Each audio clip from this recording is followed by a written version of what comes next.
Tonight, Fox 17 News investigates a gun threat critics say is allowing convicted felons to get around background checks. It's a modern-day twist to person-to-person gun sales. Tonight, what those critics are worried about and why an ex-con says universal background checks will not make you safer.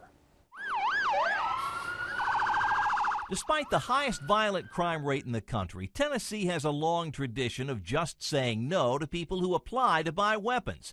After leading the nation in rejected applications in recent years, the TBI believes crooks finally got the message. We think that less people are just trying to purchase guns because they know that they're going to get denied if they're not allowed to purchase one. State records show fewer people with criminal records are now trying to buy guns from licensed dealers. But some fear the crooks are merely changing their focus from retail to buying from private sellers.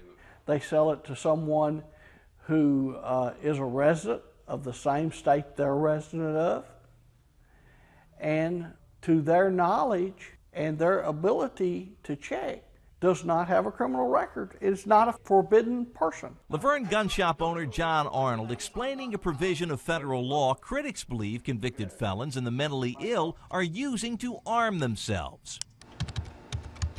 Gun control proponents are concerned about online sites like armslist.com, which connect people who want to buy guns and ammunition with people who have them. The site calls itself a firearms marketplace, with thousands of rifles, handguns, semi-automatic weapons, and more. You can shop state by state, and as long as you don't buy from someone across state lines, no background check is required. There is loopholes in the current law that allowed a sizable number of sales to go unchecked. Bob Nash is a retired Metro Police commander who has appeared at several events for the group Moms Demand Action for Gun Sense. He favors universal background checks. Another citizen has been shot down in the street. A view shared by a growing number of big city mayors and Hollywood stars as a way to reduce gun violence. How many more colleges? How many more classrooms? How many more movie theaters?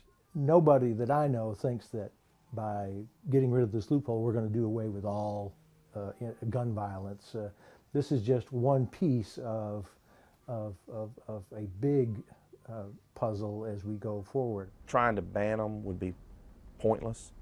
John Harris is a Nashville attorney and executive director of the Tennessee Firearms Association. He believes concerns about online gun sites are overblown and that expanded background checks would only make law-abiding citizens work harder. The people that shouldn't have them, that commit crimes, get them despite the law. I said that I'm not gonna do this anymore.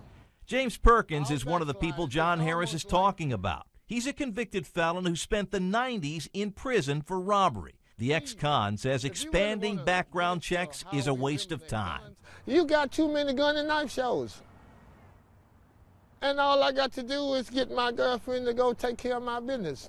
Perkins says if you really want to put a dent in gun violence, think economic opportunity. He says if people like him, who've done time, can get a decent job, they're less likely to pick up a gun.